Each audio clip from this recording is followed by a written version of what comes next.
আমি আপনাকে বিয়ে করতে চাই। সে কিন্তু খ্রিস্টান, আপনি আমাকে কেন বিয়ে করবেন, আমি হলাম মুসলমান। তো মেয়েটা বলছে আপনাকে বিয়ে করার জন্য আমি মুসলমান হতেও রাজি আছি।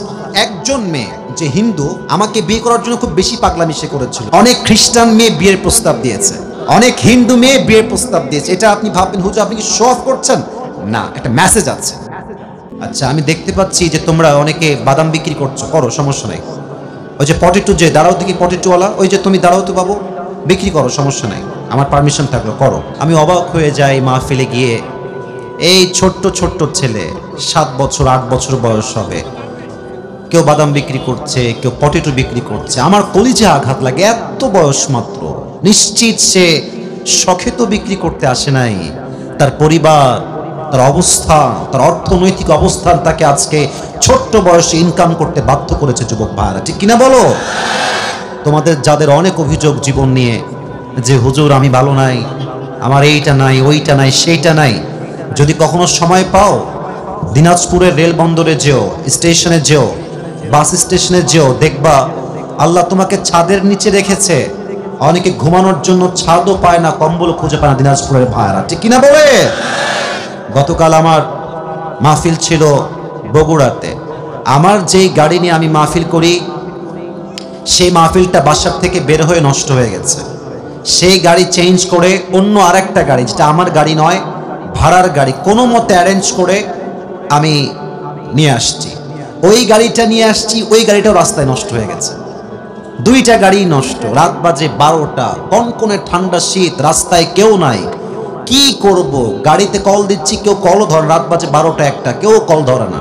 রেন্টে কারে কল দিলাম, ভাই একটা গাড়ি লাগবে আর্জেন্ট, ঘুমায় আছে, কেউ আসবে না।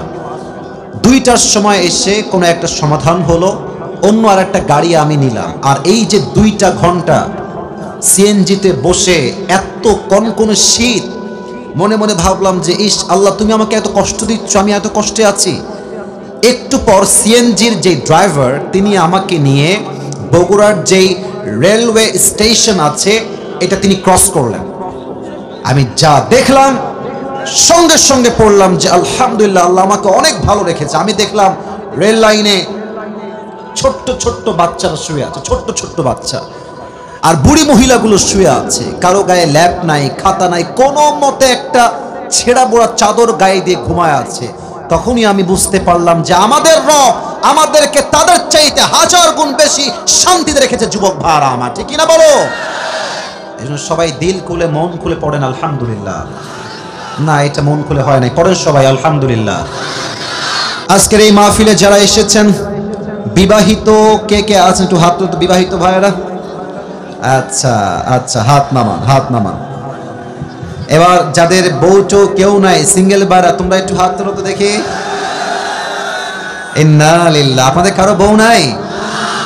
সত্যি না মিথ্যা? আরে সত্যি সত্যি। আহা, বাবারা যারা এসেছেন হাত নামাও। আরে আর হাত তুলো না, হাত নামাও। বাবারা যারা এসেছেন, আমি সবাইকে একটা মেসেজ আজকে মাহফিলের শুরু দিতে চাই। মেহেরবানি করে এবারের শীতকাল যুবকদেরকে কম্বল দিয়ে নয়, চাদর দিয়ে নয়, ল্যাপ দিয়ে নয়, যুবকদের ঠান্ডা দূর হবে একমাত্র চরিত্রবান দিনদার নেককার বউ দিয়ে। যুবক ভাইরা আমার, আল্লাহ প্রত্যেকটা আব্বা জানদেরকে বোঝার তৌফিক দান করুক। আমরা সকলেই দিল খুলে পড়ছি আমিন। আব্বারা বোঝে না রে, যে ছেলেরা বিয়ের বয়স হয়েছে রে। আহা, অনেক সময় বাবা বোঝে, বাট মেয়েরা বোঝে না। মেয়েরা খালি টাকা পাইলে বিয়ে করতে চায়, টাকা ছাড়া বিয়ে করতে চায় না। অনেক মেয়ে আছে দেখবা টাকা পাইলে টাকলার সঙ্গে বিয়ের পিড়িতে বসে যায়। যুবক ভাই, এরকম মেয়ে তো দিনাজপুরে অন্তত পক্ষে নাই, নাই নাই নাই নাই। আরে নাই রে ভাই। আল্লাহ যেন হেদায়েত দান করে, সকলেই মন খুলে পড়ে আমিন। অনেক বোনেরা আমাকে দেখছেন, অনেক বোনেরা আমাকে শুনছেন। আমি সকলকে উইথ ডিউ রেসপেক্ট 2টা কথা বলতে চাই। নাম্বার 1, প্রিয় বোন আমার, শ্রদ্ধার সাথে আপনাকে বলছি, বোরকা পরলেই কিন্তু আসলে প্রকৃতপক্ষে দিনদার হওয়া যায় না। দিনাজপুরের ভাইয়েরা, আমরা দিনাজপুরে দেখেছি, রংপুরে দেখেছি, রাস্তাঘাটে পার্কে যত মেয়ে প্রেম করে বেড়ায়, তার 80% মেয়ে হচ্ছে বোরকাওয়ালি মেয়েরা প্রেম করে বেড়ায়। যুবক ভাই, I don't measure everyone equally. সব মেয়েকে এক পাল্লায় মাপলে আমি আসিফের চরম লেভেলের ভুল হবে এইটা। Everyone has different kind of personality. সবার ব্যক্তিত্ব এক নয়, এক একজন এক এক রকম ব্যক্তিত্ব বিলং করে। তবে হ্যাঁ, একজন বোরকাওয়ালি চরিত্রহীন নারীর জন্য হাজার চরিত্রবান বোরকাওয়ালি মেয়ের বদনাম হয়ে যায়। তো যেই মেয়েরা ভাবেন যে আরে ভাই বোরকা পরে এমন ভাবে, বুঝছেন, মুখ ঢাকা, হাত ঢাকা, পা ঢাকা, यार ये तो अभी कभी जन्नत से भाग के दुनिया में आई है यार, ये तो कन्फार्म जन्नती है यार। কিন্তু যখন দেখি যে রাস্তাঘাটে বাদাম খাচ্ছে আর প্রেম করছে, আমার মাথায় জাস্ট একটা কথাই ঘোরে, এরা হচ্ছে উপরে ফিটফাট, ভেতরে পুরোটাই সদরঘাট। যদি এরকম কোনো মেয়ে দিনাজপুরে থাকে, আল্লাহ পরিপূর্ণ হেদায়েত দান করে, পড়ুন আমিন। 2 নম্বর কথা আমার প্রিয় বোনদের জন্য, আমি অনেক যুবককে আমার চোখের পানি ছেড়ে কান্না করতে দেখেছি, আমি নিজে দেখেছি। এক যুবক সেই দিন এসে আমাকে গাড়িতে বলছে, হুজুর ভালোবাসতাম একটারে, বাটপারে বিয়ে করছে আরেকটারে। এরকম মেয়ে বাংলাদেশে আছে না যুবক ভাইরা আমার? শুধু মেয়ে না, যুবকরাও আছে এরকম, প্রেম করে একটার লগে, বিয়ে করে আরেকটার লগে। এটা হচ্ছে উপরে ফিটফাট, ভেতরে সদরঘাট, ঠিক কিনা বলে? তো বেশিরভাগ ক্ষেত্রে মেয়েরা এই ধোঁকাবাজিটা করে। তারা বেটার অপশন খোঁজার জন্য একজনকে বাদ দিয়ে আরেক জায়গায় যেতে চায়। আমার প্রিয় বোন, একটা কথা মাথায় রাখবেন, টাকা দিয়ে কিন্তু শুধুমাত্র সুখ খুঁজে পাওয়া যায় না, চরিত্রের দরকার সবচেয়ে বেশি যুবক ভাড়া আমার। যেই মেয়েগুলো টাকার জন্য জাস্ট বুইড়াকে বিয়ে করেন, আপনি টাকা পাবেন, বাড়ি পাবেন, গাড়ি পাবেন প্রিয় বোন আমার, বাট আত্মকেন্দ্রিক কলিজার যে শান্তিটা আছে, এটা টাকাওয়ালাকে নয়, একমাত্র নবীর আদর্শে আদর্শবান যুবককে বিয়ে করলে আপনি খুঁজে পাবেন, ঠিক কিনা বলে? আল্লাহ প্রিয় বোনদেরকে এই 2টা কথা বোঝার তৌফিক দান করুক। আমরা সকলেই দিল খুলে পড়ছি আমিন। প্রিয় ভাইয়েরা, বসার জায়গা থাকলে বসে যান, তাফসীর শুরু হবে তো। আমি তো বললাম বসে যেতে, বসে পড়েন, বসে পড়েন, জায়গা আছে, বসেন বসেন, বইসা যান, বসেন। আর কেউ ডান বাম করেন না, সবাই একটা কাশি দেন, তাকবীর দিবেন এমন ভাবে যেন প্রমাণ হয়ে যায় দিনাজপুরের সন্তান আমরা, কাপুরুষের সন্তান নই, আমরা সব বীর পুরুষের সন্তানগুলো এখানে বসে আছে। লিল্লাহি তাকবীর, বাবা রে বাবা, মাশাআল্লাহ, আরেকবার দেন, লিল্লাহি তাকবীর। কোরআন থেকে আমি আসিফ আজকে একটা আয়াতের তাফসীর পেশ করব। তবে আয়াতের তাফসীর পেশ করার পূর্বে আমার কলিজার টুকরা মুরব্বী আব্বাজান যারা এসেছেন, আমার যুবক ভাইয়েরা যারা এসেছেন, মায়েরা বোনেরা যারা এসেছেন, সবার জন্য আজ 3টা নসিহত বলেই আমি আমার তাফসীরে ফিরে যাব। আপনারা সবাই শেষ পর্যন্ত দোয়া করে যাবেন তো ইনশাআল্লাহ? না আসতে বললেন কেন? সবাই বলেন ইনশাআল্লাহ। 3টা নসিহত সবার জন্য। নাম্বার 1, আমরা যেই সালে আছি এটা হচ্ছে 2000 কত সাল? 24 সাল। মাসটা কিন্তু ডিসেম্বর, বছর কিন্তু শেষ।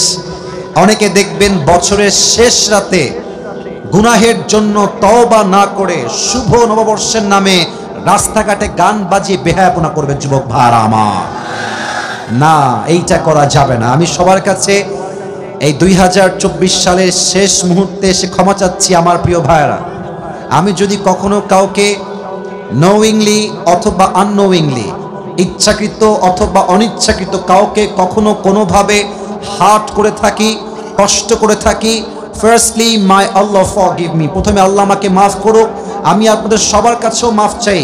এর কারণ হায়াত দিন দিন শেষ হচ্ছে, কবে যে মারা যাবো we don't know about it, এটা আমরা জানি না, এই বিষয়ে আমরা কিছু বুঝি না। যে কোনো মুহূর্তে মালাকুল মউত চলে আসতে পারে আমাদের চোখের সামনে। 2024 সালের শেষে এসে সবার কাছে আমি দিল থেকে মাফ চাই। আল্লাহ যেন আমাদের সবাইকে একে অপরকে মাফ করার তৌফিক দান করে। সকলেই মন খুলে পড়েন আমিন। কে কতটুকু বাঁচবো আমরা জানা নাই। 2024 সালটাই হতে পারে আমার জীবনের শেষ সাল। হয়তো নেক্সট সালে আমি কবরের বাসিন্দা হয়ে যাব। আপনারা আমাকে সবাই মাফ করে দিবেন, আমিও আপনাদের সবাইকে দিল থেকে মাফ করে দিলাম। বলেন সবাই আমিন। নাম্বার 1, মাফ চাইলাম। সবাই সবার কাছে মাফ চাইবেন, ভাই ভাইয়ের কাছে, বউ স্বামীর কাছে, স্বামী তার বউয়ের কাছে। আল্লাহ তৌফিক দান করুন, সকলেই পড়েন আমিন। 2 নাম্বার নসিহত আমার সমস্ত যুবকদের জন্য, মুরব্বীদের জন্য। আচ্ছা, আমরা তো সবাই মধ্যবিত্ত পরিবারের সন্তান, তাই না? আচ্ছা, আপনাদের কথা তো আমি শুনি নাই। আমরা সবাই মধ্যবিত্ত পরিবারের সন্তান না? আমি কোনো একটা ওয়াজে বলেছিলাম, আপনারা হয়তো অনেকে শুনেছেন, যে মধ্যবিত্ত পরিবারের সন্তান মানেই হচ্ছে এটা ব্র্যান্ড যুবক ভাড়া। এর কারণ হচ্ছে আপনি আমাদেরকে সাইকেল দিবেন তাও চলবে, বাইক দিবেন তাও চলবে, আপনি আমাকে কার দিবেন তাও চলবে, যদি বলেন যে হেঁটে হেঁটে আসতে হবে তাও চলবে, কারণ আমরা মধ্যবিত্ত পরিবারের সন্তান। আমাকে আপনি আলু ভর্তা দিবেন আমি তাও খাবো, ভাজি দিবেন তাও খাবো, ডাউল দিবেন তাও খাবো, গোস্ত দিবেন তাও খাবো। কিছুই দিবেন না, কিছুই দিবেন না, জাস্ট পানি দিবেন আর ভাত দিবেন, ওই পান্তা ভাত আমার মরিচ দিয়েও চলবে যুবক ভাড়া আমার। এর কারণ আমি বড়লোক ঘরের আদরে পেলে পোষা বড় বড় হওয়া ব্রয়লার মুরগি নই। আমি মধ্যবিত্ত পরিবারের সন্তানের কঠোর পরিশ্রমী সন্তান যুবক ভাড়া আমার। তা আমি সবাইকে একটা কথা বলতে চাই, মাঝে মাঝে কারো বাড়ি দেখলে, কারো ভালো জামা দেখলে, কাউকে একটু হাসি খুশি দেখলে আমরা হতাশ হয়ে যাই। আমরা ভাবি হয়তোবা সে আমার চাইতে অনেক ভালো আছে। না না না না, মনে রাখবেন প্রত্যেকটা হাসির পেছনে একটা কষ্ট লুকিয়ে আছে, প্রত্যেকটা কষ্টের পেছনে আরো বিশাল বড় পাহাড় পরিমাণ কষ্ট লুকিয়ে আছে, ঠিক কিনা বলেন? পৃথিবীতে সমস্যার বাহিরে কেউ বসবাস করে না। জনপ্রিয় ব্যক্তির সমস্যা একরকম, নন ফেমাস ব্যক্তির সমস্যা আর একরকম, ধনীর সমস্যা একরকম, গরিবের সমস্যা একরকম। পৃথিবীতে সমস্যাবিহীন কেউ নয়। বাট মূল কথা হচ্ছে বান্দা তার প্রত্যেকটা অবস্থায় যদি বলতে পারে আলহামদুলিল্লাহ আলা কুল্লি হাল, I am okay, I am perfect, I am just grateful to my lord, আমাকে আল্লাহ যা দিয়েছে তাতেই আমি খুশি, দেখবেন পুরো জীবনটাই জান্নাতের বাগান হয়ে যাবে। সুবহানাল্লাহ বলো সবাই। So don't compare yourself with anybody. You have to compare yourself with your Lord. আল্লাহর সঙ্গে যে কম্পেয়ার করেন যে আল্লাহ তুমি আমাকে কি কি দিয়েছো, আল্লাহ তুমি আমাকে যা দিয়েছো এটা অনেকের কাছে নাই, আবার অনেকের কাছে যা আছে এটা আমার কাছে নাই। অতএব যা নাই তা নিয়ে আফসোস নয়, যা আছে তাই নিয়ে আমরা শুকরগুজার হয়ে পড়বো সবাই আলহামদুলিল্লাহ। পড়ো সবাই আলহামদুলিল্লাহ। ডানের ভাই আলহামদুলিল্লাহ কয় নাই, বলো সবাই আলহামদুলিল্লাহ। সর্বশেষ কথা আমার কলিজার টুকরা যুবকদের জন্য এটা বলে আমি আমার আয়াতের তাফসিরে ফিরে যেতে চাই। যুবক ভাইয়েরা, নিজের জীবনটাকে, ক্যারিয়ারটাকে সুন্দর করো। মনে রাখবা আজকালকার বাপ মারাও স্বার্থ ছাড়া ভালোবাসতে চায় না। কথা বিশ্বাস হয় নাই, তাই না? হ্যাঁ, বিশ্বাস হবে, আর একটু সময় লাগবে। যাদের বিশ্বাস হচ্ছে না আর একটু সময় লাগবে। দেখবা বাসায় 3 ছেলে, 2 ছেলে ইনকাম করে, আর 1 ছেলে বেকার।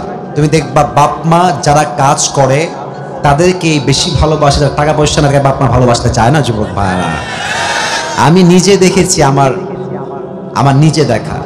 ইনকাম নাই, বাপ মা মাঝে মাঝে খেতে বসে, ছেলেটা একটা টুকরা ভাত হাতে নিয়েছে খাওয়ার জন্য, বাপ বলছে তোর তো ভাত খাওয়ার যোগ্যতাই নাই, তুই বের হয়ে যা। আর কতদিন আমার ঘাড়ে বসে বসে খাবি? মা বলছে তুই বের হয়ে যা, তোর মতো সন্তান আমার দরকার নাই। টাকা দিবেন, দেখবেন যে আপনি বাপের কাছেও প্রিয়, মায়ের কাছেও প্রিয়, বউয়ের কাছেও আপনি প্রিয় হয়ে যাবেন। এটা তিতা বাস্তব কথা। এই পৃথিবীতে প্রত্যেকটা সম্পর্ক টিকে আছে স্বার্থের উপরে। যুবক ভাইরা, স্বার্থ থাকলেই বলে আই লাভ ইউ, স্বার্থ ফুরাই গেলেই কয় আই হেট ইউ। টাকা থাকলে দেখবা আশেপাশের ভালোবাসার মানুষের কোনো অভাব নাই, আর যখনই পকেট ফাঁকা দেখবা নিজের ঘরের বউটা তোমাকে আর ভালোবাসছে না। ফোকাস অন ইউর ক্যারিয়ার, স্বপ্নকে বড় কর। মনে রাখবা জীবনে কাজটা হচ্ছে সবচেয়ে বড় দামি জিনিস। যার আসল কাজ ঠিকঠাক, স্বপ্ন ঠিকঠাক, লক্ষ্য ঠিকঠাক, ক্যারিয়ার ঠিকঠাক, সফলতা ঠিকঠাক, ওকে কে ভালোবাসলো, কেউ ওরে ছাড়লো, কেউ ওকে গালি দিল, কেউ ওকে বদনাম করলো, ও চুল পরিমাণ কেয়ার করে না। ও ভাবে আমার অবস্থান ঠিক থাকলে কেউ আমার একটা চুল বাঁকা করতে পারবে না। ঠিক কিনা বলেন? Focus on your career. আল্লাহ প্রত্যেকটা যুবককে সফল হওয়ার তৌফিক দান করো। সকলেই মন খুলে পড়া আমিন। ওই যে বলেছিলাম বিবাহিত কারা কারা আছেন, 3টা তাকবীর দিবেন। প্রথম তাকবীর দিবেন প্রিয় বিবাহিত ভাইরা, দ্বিতীয় তাকবীর দিবেন আমার প্রিয় সিঙ্গেল ভাইরা। দেখবো কার জোর আজকে কত বেশি। বিবাহিত ভাইরা কাশ দেন। আরে জোর নাই রে। বিবাহিত ভাইরা তাকবীর দেন। লিল্লাহি তাকবীর।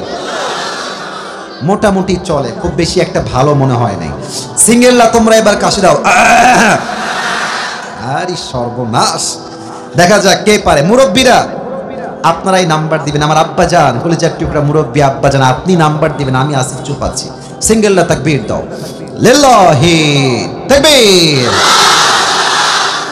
বিবাহিত ভাইরা, আই এম সো সরি, আপনারা আমাকে মাফ করে দিবেন। আজকে আমার সিঙ্গেল ভাইরাই পাস করেছে। আরেকবার সবাই মিলে তাকবীর দিবেন এমন জোরে যে আমি আসিফ স্টেজ ভেঙে নিচে পড়ে যাব। দেন তাকবীর সবাই মিলে, লিল্লাহি তাকবীর।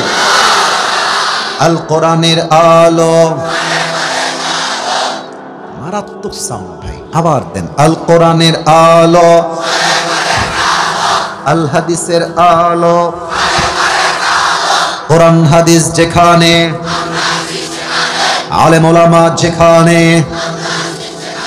দিনাজপুরবাসী যেখানে, চিরির বন্দরবাসী যেখানে।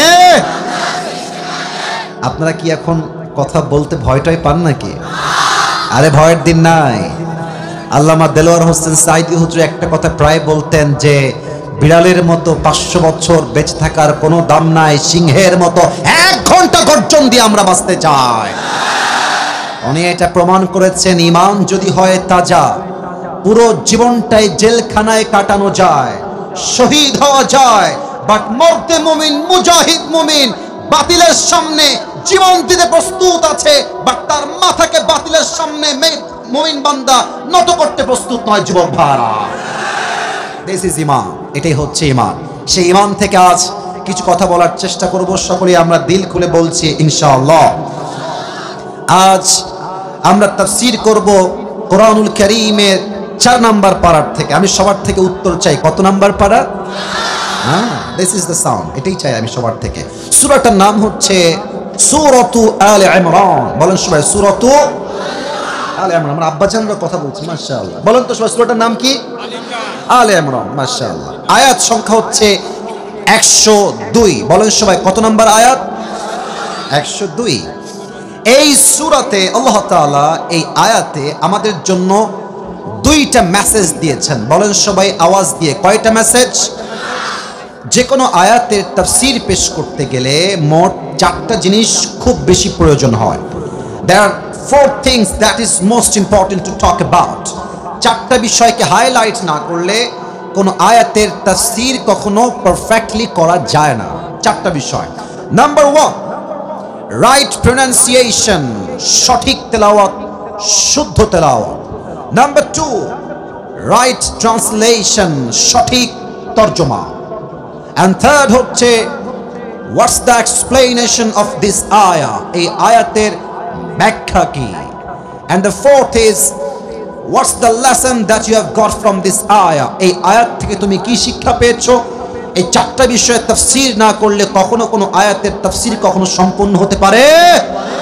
আসুন আমরা প্রথম অংশে ঢুকে যাই। আমি দেখতে পাচ্ছি ডানে বামে সামনে পেছনে আজকের মাহফিলটা, যদি আমার ভুল না হয় 90 ভাগের বেশি আজকের মাহফিলে কলিজার টুকরা যুবক ভাইরা অংশগ্রহণ করেছে।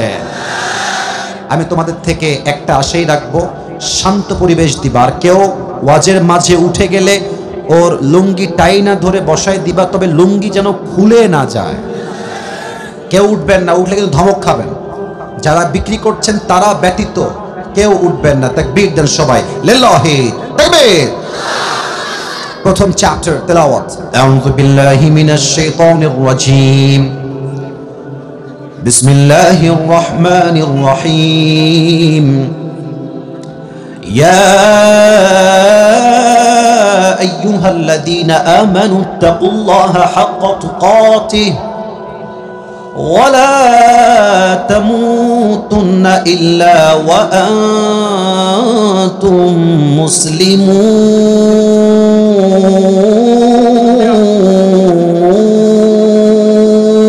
আল্লাহু আকবার। সঠিক তেলাওয়াত। Now I will try my best to translation of this ayah, to translate of this ayah. আমি এই আয়াতের তরজমা করার ট্রাই করছি। আল্লাহ তাআলা বলছেন, O you who believed, fear your Lord as he should be feared. وَلَا تَمُوتُنَّ إِلَّا وَأَنْتُمْ مُسْلِمُونَ, and do not die except as a Muslim. 2টা message. 1, হে ঈমানদারেরা, তোমরা তোমাদের রবকে ভয় করো ভয় করার মতো। জাস্ট ফোকাস অন দিস আয়াহ, একটু বুঝবেন। আল্লাহ বলছেন শুধু ভয় করো, it's exactly not like that, এতটুকুই শেষ নয়।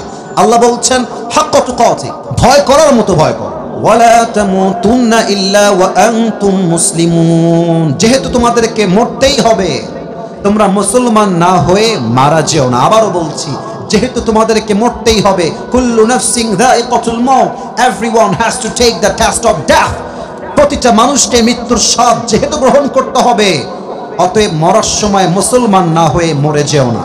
এই হচ্ছে আয়াতের সাবলীল তর্জমা, রাইট ট্রান্সলেশন। এবার আমরা আসব ব্যাখ্যা। প্রথমেই আল্লাহ তাআলা এখানে বলেছেন তাকওয়ার কথা।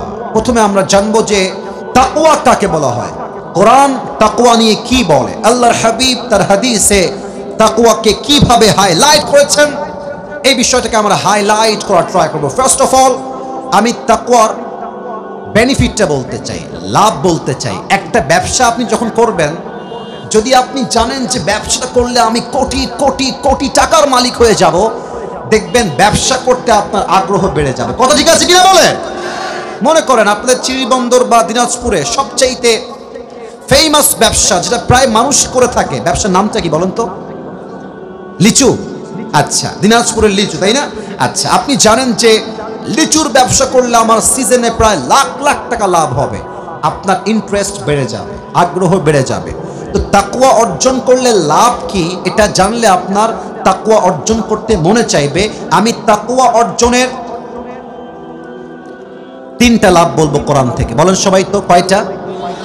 আমি শুনি নাই, আমাকে জোরে না বললে আমার ওয়াজ ভালো হয় না। বলেন সবাই কয়টা?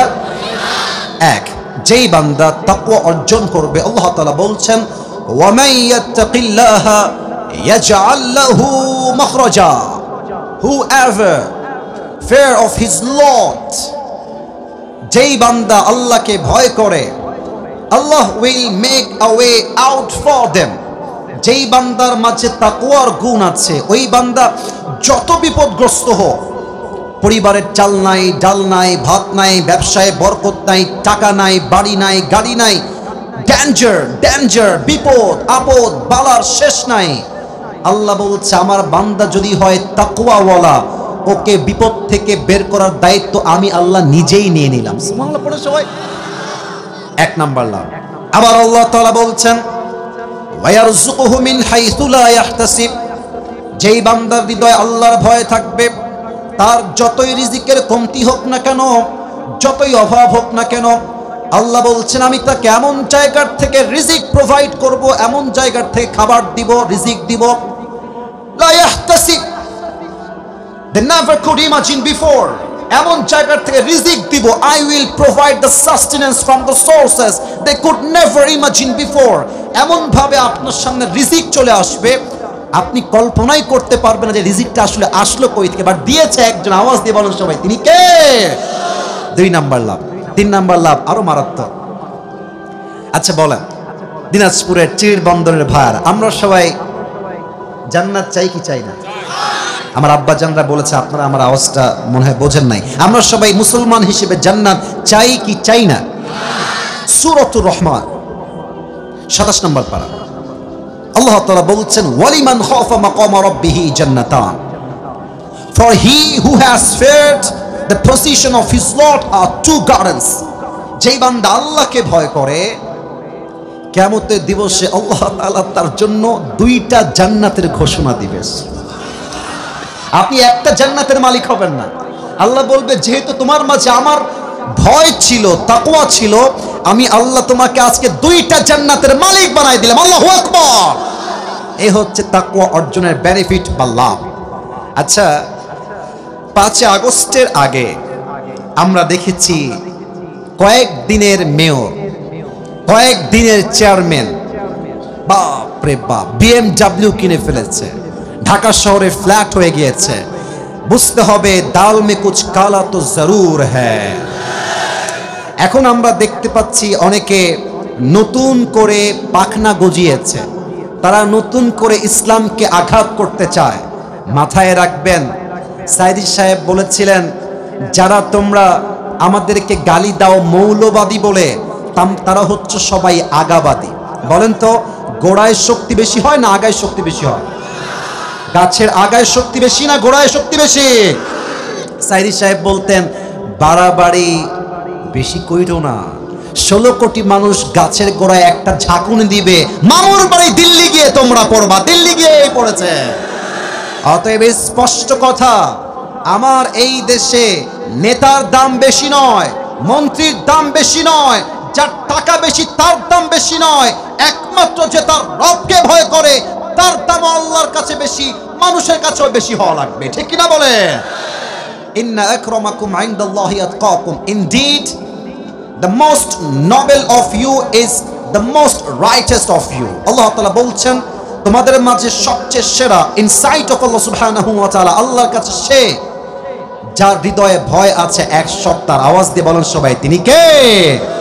যাদের হৃদয়ে আছে আল্লাহর ভয়, তারা কভু পথ ভুলে যায় না।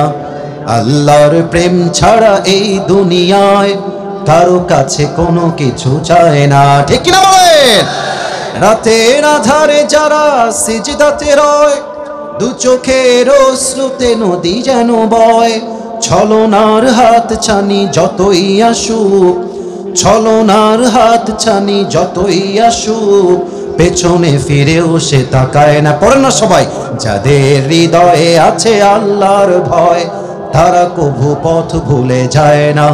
আল্লাহর প্রেম ছাড়া এই দুনিয়ায় কারো কাছে কোনো কিছু চায় না। ঠিক কিনা বলেন? এবার আসুন, তাকওয়া কাকে বলে? তাকওয়ার আমি আসিফ হুজুর আজকে চিরিবন্দরের মাটির তাকওয়ার আমি দুইটা ডেফিনেশন দেব, দুইটা সংজ্ঞা। বলেন সবাই, কয়টা? দুইটা। এক, উবাই ইবনে কাব রাদিয়াল্লাহু তাআলা আনহুকে একবার ওমর ফারুক ডাক দিয়ে বললেন, হে উবাই ইবনে কাব, তুমি আমাকে বলো তো, মা তারিফুত তাকওয়া, what is the definition of তাকওয়া? তাকওয়া কাকে বলে? উবাই ইবনে কাব বললেন, ইয়া ওমর, ইয়া খলিফাতুল মুসলিমিন, আপনি কি কখনো কাঁটাযুক্ত রাস্তায় হেঁটেছেন, চতুর্পাশে কাঁটা আর সাপ বিচ্ছু?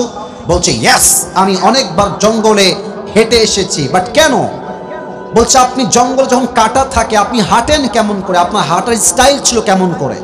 তো ওমর ফারুক বললেন যে আমার যেই, আমি পা তুলতে পারছি না, সরি, জুতা, এটা আমি পরি বুট জুতা, যাতে করে কোনো কাঁটা ভেতরে ঢুকে না যায়। আর আমি আমার হাতে অলওয়েজ একটা লাঠি রাখি, যদি কোনো সাপ বা বিচ্ছু আমাকে অ্যাটাক করতে আসে, আমি সাপকে লাঠি দিয়ে প্রতিহত করব। উবাই ইবনে কাব বললেন, that is the definition of তাকওয়া, এটাই হচ্ছে তাকওয়া। ওমর ফারুক বললেন, এটা কেমনে? লা মুহাব, এটা তাকওয়ার সংজ্ঞা হয় কেমনে? প্লিজ এক্সপ্লেইন টু মি, ব্যাখ্যা করেন, এটা ব্যাখ্যা আসলে কি? এবার উবাই ইবনে কাব ডাক দিয়ে বলছে, ইয়া ওমর, ইয়া খলিফাতুল মুসলিমিন, এই দুনিয়ার জমিনে যখন আপনি চলতে যাবেন, একদিকে আছে হালাল আর একদিকে আছে হারাম। মনে করেন আমাদের এই বাংলাদেশে আজকাল মামা খালু না থাকলে সরকারি চাকরি পাওয়াই যায় না। সরকারি কেন, যে কোনো চাকরি পেতে গেলেই বলবে যে মিষ্টি আর চা খাওয়ার জন্য 5 লাখ টাকা দিলেই আপনার চাকরিটা হয়ে যাবে। ডক্টর ইউনূস সাহেবকে আমি একটা আবদার করতে চাই, আপনি নিয়ম করবেন, যদি কোনো যোগ্য ব্যক্তি চাকরি নিতে গিয়ে ঘুষ দিতে হয়, যে ঘুষ নিবে তার জিহ্বাটা ছেড়ে ফেলতে হবে। যুবক ভাইরা আমার, চাকরি হচ্ছে হালাল, বাট ঘুষ দিয়ে চাকরি নেওয়া এটা হচ্ছে হারাম। তো চাকরিও হালাল, ঘুষ নেওয়া হচ্ছে হারাম।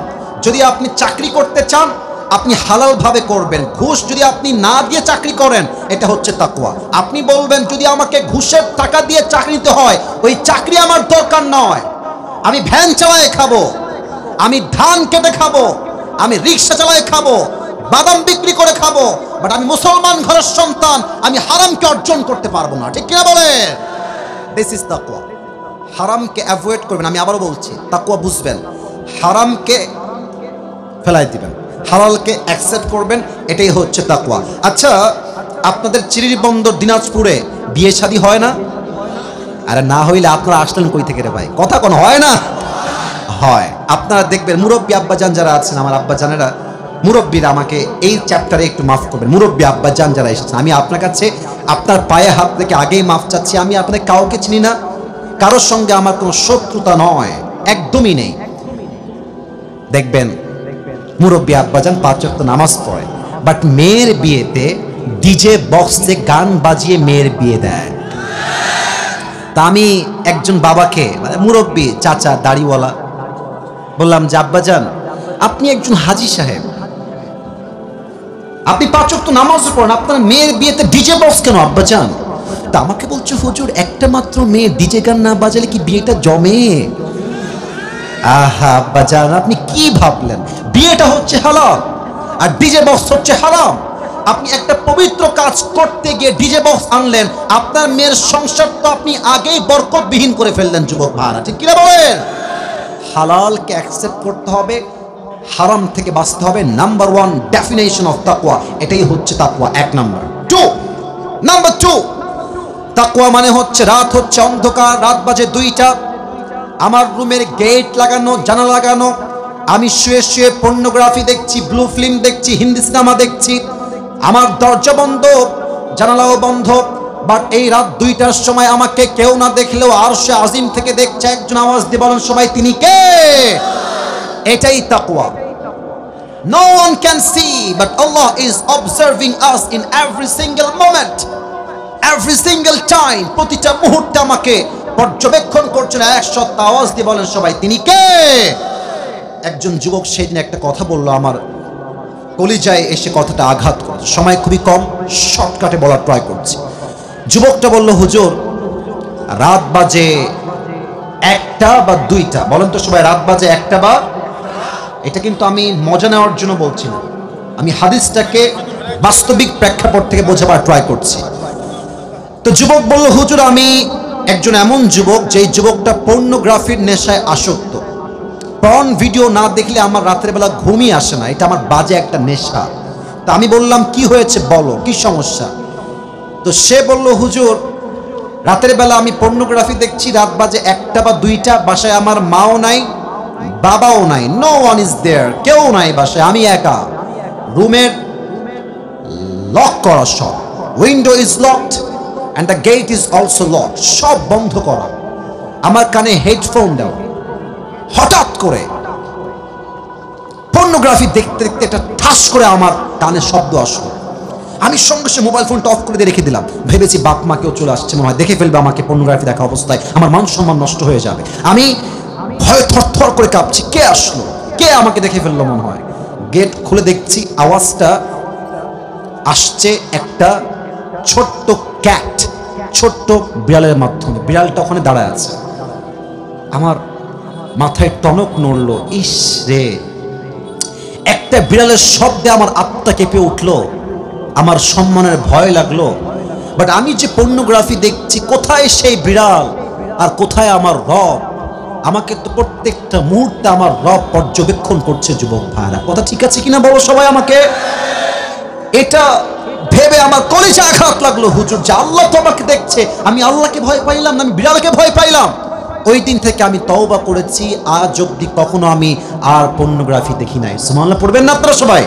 আচ্ছা, আপনারা যুবকরা মুরব্বীরা চিনবেন হয়তোবা, পাকিস্তানের একজন টপ ফেমাস স্কলার, তার নাম হচ্ছে মাওলানা তারিক জামিল।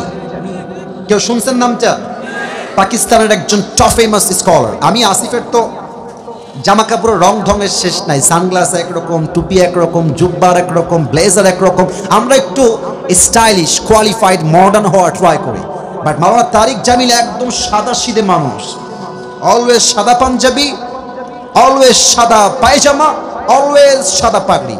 কালকে বা কয়েকদিন আগে আমি তার ইউটিউবে একটা লেকচার শুনছিলাম অ্যাবাউট তাকওয়া, তাকওয়া নিয়ে। উনি একটা বাস্তবিক ঘটনা বললেন, আমি জাস্ট তাকওয়াকে বোঝাবার জন্য বলতে চাই, বলা যাবে নাকি যাবে না? পেছনে পারমিশন পাইছে, সামনে আওয়াজটা বেশি একটা কানে আসে নাই, বলা যাবে কি যাবে না? উনি বললেন, যেহেতু উনি পাকিস্তানের মানুষ, তো ওনার কথা কিন্তু উর্দু ভাষায় ছিল, আমি জাস্ট বোঝাবার স্বার্থে মাঝে মাঝে কথাগুলো কোট করার ট্রাই করছি। মাওলানা তারিক জামিল বললেন, একজন যুবক, মুসলমান ইমানদার যুবক, হুজুর টাইপের, তাবলীগ করে সে, তো সে খ্রিস্টানদের মিশনারি যে হসপিটাল থাকে ওখানে ভর্তি হয়েছে রোগের চিকিৎসার জন্য। এবার বলেন তো, খ্রিস্টানদের যে হসপিটালগুলো থাকে ওখানকার নার্স যারা হয়, নার্স তারা কি মুসলমান হয় না খ্রিস্টান হয়? এই তো বুঝে গেছেন, মুসলমান হয় না খ্রিস্টান হয়? খ্রিস্টান হয়। তো যুবকটা প্রায় 7 দিন যাবৎ মেডিকেলে ভর্তি। 10 দিন যখন হয়ে গেছে, পাকিস্তানের সেই খ্রিস্টান মিশনারি হসপিটালে একজন নার্স এসে যুবককে বলছে, मैं आपसे शादी करना चाहती हूँ, আমি আপনাকে বিয়ে করতে চাই। সে কিন্তু খ্রিস্টান, আর যুবকটাই খ্রিস্টান না মুসলমান? মুসলমান। তো যুবক তো এটা শুনে আকাশ থেকে পড়েছে, मेरे बहन आप मुझसे शादी क्यों करना चाहते हैं, আপনি আমাকে কেন বিয়ে করবেন, আমি হলাম মুসলমান, और आप तो एक ईसाई है, आप तो मुस्लिम नहीं है, तो हमारी शादी नहीं हो सकती, ये हलाल नहीं होगा। মেয়েটা বলছে হালাল হবে কেমনে? तो बोलते যে अगर आपको ये हलाल करना है तो आपको पहले मुसलमान होना पड़ेगा, আপনাকে আগে মুসলমান হতে হবে, তারপরে এই বিয়েটা জায়েজ হবে। তো মেয়েটা বলছে আপনাকে বিয়ে করার জন্য আমি মুসলমান হতেও রাজি আছি। আপনার সুবহানাল্লাহ পড়লেন না যে প্রিয় ভাইরা আমার? আরে ভাই সবাই মিলে একবার পড়েন না সুবহানাল্লাহ। এটা মূল মেসেজ নয়, সামনে আমার মূল কথা আছে। তো যুবকটা অবাক হয়ে গেল যে একজন সুন্দরী খ্রিস্টান নারী আমার মতো হুজুরকে কেন বিয়ে করতে চায়। তো উনি বললেন যে बहन जी मुझे एक सवाल है, क्या मैं कर सकता हूँ सवाल? मैं বলল বলেন কি প্রশ্ন। तो যুবক বলছে यहाँ पे हजारों लड़के हैं, आप मुझे ही क्यों शादी करना चाहती हैं, আপনি আমাকে কেন বিয়ে করবেন? তো মেয়েটা এক অসাধারণ কথা বলেছে, বলছে मैं एक नर्स हूँ और यहाँ का सबसे खूबसूरत नर्स मैं ही हूँ, और मुझसे ज्यादा खूबसूरत कोई भी यहाँ पे नहीं है। तो जब भी मैं इस रूम में आता हूँ तो मैं देखता हूँ कि हर कोई मुझे आंख उठा के देखती है कि कितनी हसीन लड़की यहाँ पे आई हुई है, लेकिन तुम अकेला एक इंसान हो, जब भी मैं आती हूँ यहाँ पे तुमने कभी भी मेरी तरफ आंख उठा के नहीं देखा। আমি দেখেছি প্রত্যেকটা যুবক আমি রুমে আসলে ফেল ফেল ফেল ফেল করে তাকায় থাকে, কত সুন্দরী মেয়ে আসছে, বাট তোমাকে আমি দেখেছি তুমি কখনো একটা পলক আমার দিকে চোখ তুলে কখনো তাকাও না। তো আমি একজন মুসলমানকে বললাম যে যুবকরা আমাদের দিকে তাকায় না কেন, এই যুবক আমাকে দেখে না কেন? তো সে আমাকে বলল যে তারা তাদের রবকে ভয় করে, তারা জানে আমি যদি হারাম ভাবে কোনো মেয়েকে তাকাই থাকে দেখি, আমাকে কেউ না দেখলেও দেখে একজন, তিনি কে? तो मैंने सोचा कि जिस नौजवान के अंदर खुदा के लिए इतना खौफ है, इतना डर है उसके दिल में खुदा के लिए, तो अगर वो मुझसे शादी कर ले तो मैं तो खुशनसीब बन जाऊंगा। अरे जे যুবকটা হৃদয় আল্লাহর প্রতি এত ভালোবাসা, আল্লাহর প্রতি এত ভয়, ওই যুবক তো বিয়ে করে আমাকে কখনো ঠকাইতে পারবে না, ঠিক কি না বলে? সেই মেয়েটা সেখানে কালেমা পড়ে মুসলমান হয়ে গিয়েছে এবং যুবককে বিয়ে করে একজন শ্রেষ্ঠ আদর্শবান নারী হয়ে গিয়েছে। সুবহানাল্লাহ পড়বেন না আপনারা? কেমনে হইল এটা? তাকওয়া। আরেকটা কথা আজকে বলেই ফেলি, যেটা কখনো আগে বলি নাই, এটাই ফার্স্ট টাইম বলছি। আমাকেও অনেক খ্রিস্টান মেয়ে বিয়ের প্রস্তাব দিয়েছে, অনেক হিন্দু মেয়ে বিয়ের প্রস্তাব দিয়েছে। এটা আপনি ভাববেন হুজুর আপনি কি শো অফ করছেন? না, একটা মেসেজ আছে। মনে রাখবেন হিন্দুরা অনেকে হিন্দু আছে, বাট তারা জাস্ট বাধ্য হয়ে হিন্দু আছে, যেহেতু বাপ মা হিন্দু তাই সে হিন্দু। বাট অনেক হিন্দু আছে এমন যারা সুযোগ পেলে কালেমা পড়ে মুসলমান হয়ে যাবে, ঠিক কিনা বলে? তো আমি যারা প্রস্তাব দিয়েছেন, আমি এটা মিডিয়ার সামনে আজকে জীবনের প্রথম বললাম, আমি এটা বললাম এটার জন্য যে দেখেন আপনার আচরণ, আপনার কথা, আপনার কমিউনিকেশন, আপনার চরিত্র এতটা সুন্দর হতে হবে যেন বিধর্মীরা আপনার আচরণ দেখে কালেমা পড়ে মুসলমান হতে আগ্রহী হয়। কথা ঠিক আছে কিনা বলে? তো আমি দেখেছি একজন মেয়ে যে হিন্দু আমাকে বিয়ে করার জন্য খুব বেশি পাগলামি সে করেছিল। এটা আমি আবারও বলছি, আজকে ফার্স্ট টাইম বলছি, জাস্ট বোঝাবার স্বার্থে যে ইসলামটা কত সুন্দর একটু বোঝার ট্রাই করেন। তো যখন সে খুব বেশি পাগলামি করছে, মানে সব করার ডান, কাগজ করে নিয়ে আসছে, মুসলমান হয়ে যাবে, জাস্ট বিয়ে করতে চায় সে। তো আমি যে প্রস্তাব নিয়ে আসছে তাকে বললাম ভাই, তাকে একটু বললেন যে সে সব বাদ দিয়ে আসিফ হুজুর কেন বিয়ে করতে চায়, হিন্দু মেয়ে আর কি, খ্রিস্টান না। তো পরে ওই মেয়েটা আবার তাকে বলেছে যে আমার কিছু বিষয় খুব মানে দিলে লেগেছে ইসলামকে নিয়ে। কি বিষয়?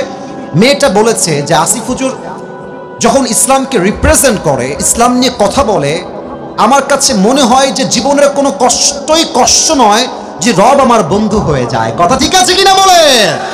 এক নাম্বার কথা তার হৃদয়ে টাচ লেগেছে। দুই নাম্বার কথা সে এটা বলেছে যে আমরা হিন্দু কালচার ফলো করি, বাট হিন্দুদের অনেক কাজ আমার বুঝে আসে না। যেমন হিন্দুদেরকে খুব ভালো মুসলমান হতে হলে গরুর পেশাব খেতে হয়। এটা তাদের একটা ধর্মের সিস্টেম। ভালো মুসলিম হতে চাইলে গরুর পেশাব খেতে হয়। তো সেই মেয়েটা বলল যে ইসলামে তো এরকম কুরুচিপূর্ণ কোনো কাজ নাই তো নাই, এবং হুজুরদের যে আচরণ, জামা কাপড়, পোশাক, ভাষা, ভদ্রতা, নম্রতা, এটা আমাকে বোঝাতে বাধ্য করেছে যে ইসলাম হচ্ছে পৃথিবীর সবচেয়ে শ্রেষ্ঠ ধর্ম। যুবক ভাড়া ঠিক কিনা বলে? তো পরে আমি কেমনে কি করা যায়, যাদেরকে আমি মানা করেছি, আমি একটা ইস্যুকেই এখানে সামনে এনেছি যে প্রিয় বোন দেখেন, আমার এই মাইন্ডসেট নেই যে আমি আপনাকে আবার নতুন করে ট্রাই করতে পারবো। আমার মনে হয় আপনি আগে মুসলিম হয়ে যান, প্র্যাকটিসিং মুসলিম হওয়ার ট্রাই করেন, নামাজ কালাম শুরু করেন, দিনদার হয়ে যান। আপনি দেখবেন আপনার মতো মেয়েকে বিয়ে করার জন্য হাজার হাজার যুবক লাইন ধরে দাঁড়িয়ে যাবে। ঠিক কিনা বলে? তা আমার উদ্দেশ্য হচ্ছে রবের ভয় থাকতে হবে, আল্লাহর জন্য কাজ করতে হবে, তাকওয়া নিয়ে চলতে হবে, যে আল্লাহর হয়ে যাবে পুরো দুনিয়া তার গোলাম হয়ে যাবে। ঠিক কিনা বলে? আচ্ছা, শেষ একটা হাদিস বলে আমি আমার, যেহেতু আমাকে অলরেডি স্লিপ দিয়েছে হুজুর, টাইম ইজ ভেরি শর্ট, আপনাকে শেষ করতে হবে একটা কাজের মাধ্যমে। তো আমি চাই, আমি আসছি 2:40, এখন বাজে প্রায় 4টার কাছাকাছি, আর মাত্র 5 মিনিট 4টা বাজতে মনে হয় বাকি আছে। আমি সবাইকে চাই, সবাই এই মুহূর্তে 2টা হাত তুলবেন, সবাই, কেউ বাদ যাবেন না। আমি যা বলতে বলি সবাই বলবেন। বলেন সবাই হুজুর। আরে ভাই জোরে কম বলেন সবাই হুজুর। আমরা। এত আস্তে কেন বলেন সবাই? আমরা দিনাজপুরের সন্তান। আপনাকে এত আস্তে বলেন সবাই। আপনাকে এবার জোরে বলবেন, ওয়াদা দিলাম আমরা কেউ দোয়া না করে উঠে যাব না। হাত কোথায়? এমনি উঠে যাব না। সবাই বলেন দিল খুলে ইনশাআল্লাহ। আর একবার বলেন সবাই ইনশাআল্লাহ। প্রবাদ বাক্য আছে না একটা, যে শেষ ভালো যার সব ভালো, তো এটা আমরা সবাই জানি। আর একটা জিনিস দেখেন, প্রায় 1.5 ঘন্টার কাছাকাছি আমি কথা বলছি, এখান থেকে উঠেই যায় না, ডানবামি হয় না। এটাই প্রমাণ এই দিনাজপুরের মাটি পুরোটা ইসলামের ঘাঁটি আমার যুবক ভাড়া। ঠিক কিনা বলে? আপনি বিশ্বাস করেন, রংপুর, দিনাজপুর, সৈয়দপুর, নীলফামারী, ঠাকুরগাঁও, এখানে যেই পরিমাণ প্রোগ্রাম হয়, পুরো দেশের টপ লিস্টে এই বিভাগ, এই জেলাগুলো রয়েছে যুবক ভাড়া। ঠিক কিনা বলে? আল্লাহ এই মানুষগুলোকে কবুল করুন, সকলেই দিল খুলে পড়েন আমিন। আচ্ছা, 2টা মেসেজ দিয়েছিলাম, এক হচ্ছে আল্লাহকে ভয় করার মতো ভয় করো, আর এক হচ্ছে তোমরা প্রকৃতপক্ষের মুসলিম না হয়ে মারা যেও না। এই শেষ একটা মেসেজ কয়েক মিনিট ব্যাখ্যা করব, তারপরে জাস্ট রুমাল কালেকশন হবে, দোয়া হয়ে যাবে, তারপরে নামাজ হবে। সবাই থাকবেন তো ইনশাআল্লাহ?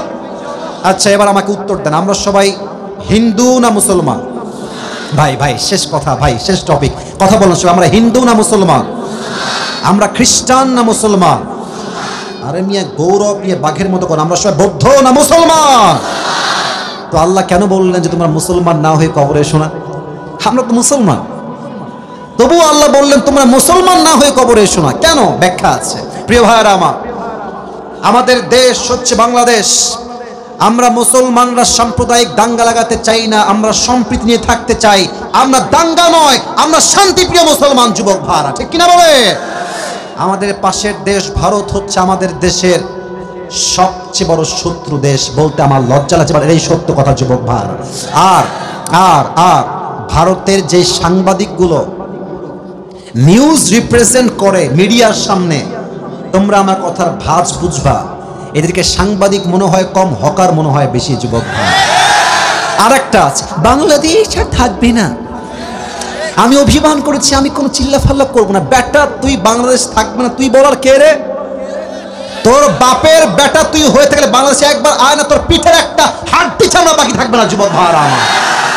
আমরা তো মারামারি চাই না, তাই চুপচাপ থাকি। আর একে দেখলে আমার কেন যেন এই হিজড়া মনে হয়, আর একে দেখলে আমার ফিল হয় যে এই বেটা সাংবাদিক হওয়ার যোগ্য নয়। ঢাকার গুলিস্তানে আন্ডার প্যান্ট বিক্রি করলে বেশি মানাবে দিনাজপুরের ভাই। আমরা মুসলমান ঘরের সন্তান, তাই আমরা দাঙ্গা চাই না। তবে ভারতকে বুঝতে হবে, আমরা সংখ্যায় কম হতে পারি, বাট আমাদের মাঝে ইমানের জোর আছে, কোরআনের ভালোবাসা আছে। পানি যতই নম্র হোক, যতই ঠান্ডা হোক, বাট পানির স্রোত যখন একবার শুরু হয়ে যায়, পানির তর্জন গর্জন স্রোতে আকাশ সমান পাহাড়কেও পানি ভেঙ্গে চুরে দুই টুকরো করে দেয় যুবক ভাইরা আমার। অতএব ভারত যদি ভাবে আমার দেশের 1 ইঞ্চি মাটিকে তারা দখল করবে, স্পষ্ট পয়গাম, আগামীতে কোন স্বৈরাচারের মাধ্যমে যদি আমার দেশের স্বাধীনতা সার্বভৌমত্বে একটা আঘাত করা হয়, এই দিনাজপুরের মাটির থেকে একটা শহীদ আবু সাঈদ নয়, হাজার হাজার শহীদ আবু সাঈদ মাথায় কাফনের কাপড় বেঁধে রাস্তায় জীবন দেওয়ার জন্য, শহীদ হওয়ার জন্য প্রস্তাব। দুই হাত তুলে বলেন সবাই, ঠিক কিনা?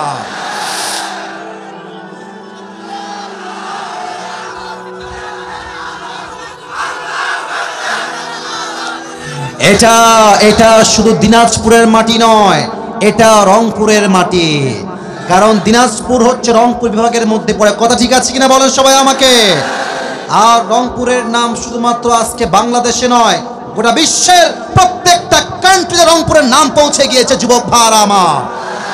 এই বাংলাদেশ দ্বিতীয়বার স্বাধীন হয়েছে। এই স্বাধীনতার সূচনার দ্বিতীয় ইতিহাস তৈরি হয়েছে রংপুরের শহীদ আবু সাঈদের মাধ্যমে। যদি আগামীতে বাংলাদেশে ইসলামের রাজ কায়েম হয়, ইসলামের পতাকা যদি পক পক করে উঠতে হয়, রংপুরের মাটির থেকে ইসলামের পতাকা, কালিমার পতাকা পক পক করে যুবক ভাইরা আমার। আর একটা কথা সবাইকে বলতে চাই, শেষ কথা, আল্লাহ বলছেন মুসলমান না হয়ে কবরে এসো না। অতএব আমরা হয়তো মুসলমান নামে হয়েছি, কাজে হতে পারি নাই। দাড়িও আছে, টুপিও আছে, সুদ খাই, ঘুষও খাই, এটার নাম আসল মুসলমান নয়।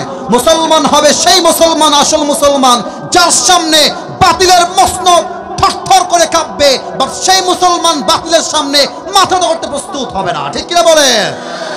আল্লামা মামুনুল হক সাহেব, নাম শুনছেন আপনারা সবাই? আমির হামজা হুজুর, নাম শুনছেন আপনারা সবাই? মিজানুর রহমান আজহারি, নাম শুনছেন না আপনারা সবাই?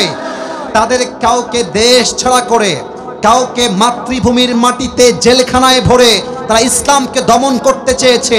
বাট 5 আগস্টের পরে স্পষ্ট প্রমাণ হয়ে গিয়েছে যারা ইসলামকে নির্বংশ করতে চায়, আল্লাহ তাদেরকে নির্বংশ করে রেখে দেয় যুবক ভাইরা আমার। আজহারি আবার এই মাস থেকে তাফসীর মাহফিল শুরু করবে 27 ডিসেম্বর থেকে।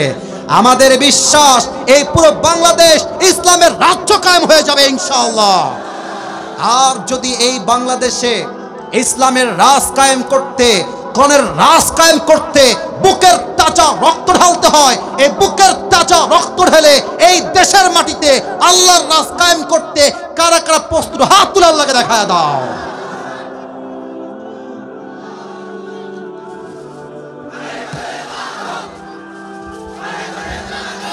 আমার সঙ্গে তাকবীর দেন, লিল্লাহি তাকবীর। আল কোরআনের আলো, আল হাদিসের আলো, কোরআন হাদিস যেখানে, আলেম ওলামা যেখানে, আল্লাহ তাআলা কবুল করুন। সকলেই দিল খুলে পড়ুন আমিন।